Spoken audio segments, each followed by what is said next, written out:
Hi, I'm John Alzheimer, a credit expert who contributes to creditcardinsider.com.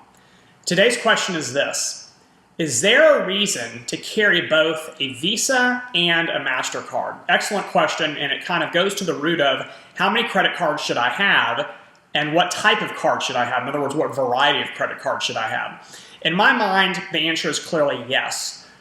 There are still benefits to carrying different types of credit cards, and here's why.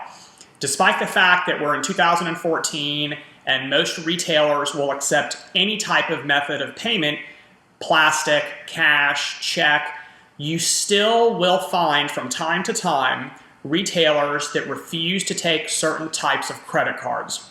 So while it's very uncommon, yes, you may find a retailer who won't accept your Visa. Yes, you may find a retailer that won't accept your MasterCard.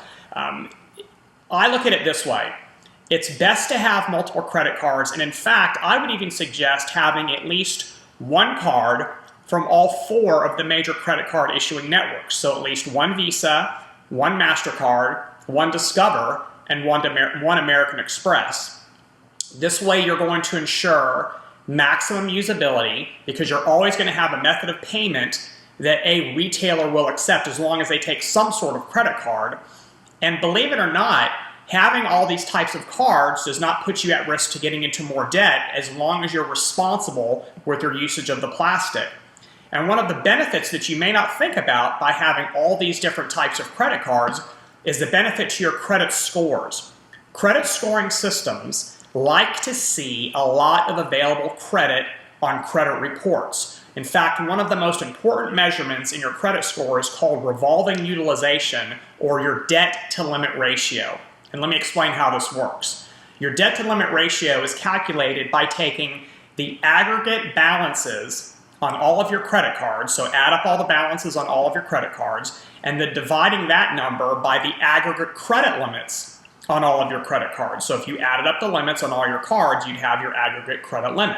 You divide the balance by the limit, and that yields a percentage. That percentage is called your revolving utilization, or your debt to limit ratio. The lower that percentage, the more points you're going to earn in not only your FICO credit score, but also your VantageScore credit score.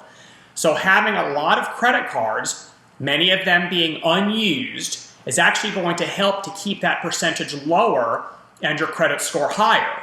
So while having a bunch of different types of methods of payment, Visa, MasterCard, Amex, Discover, helps in usability and your ability to enact in commerce effectively without running into the hurdles of retailers that don't accept certain types of cards, you're also going to have this collateral benefit of having a more protected credit score because of all of the unused credit limit. Now, you don't want to use all those cards at the same time because you don't want to have balances on each account at the same time. So you're going to want to do what I call kind of the revolving door.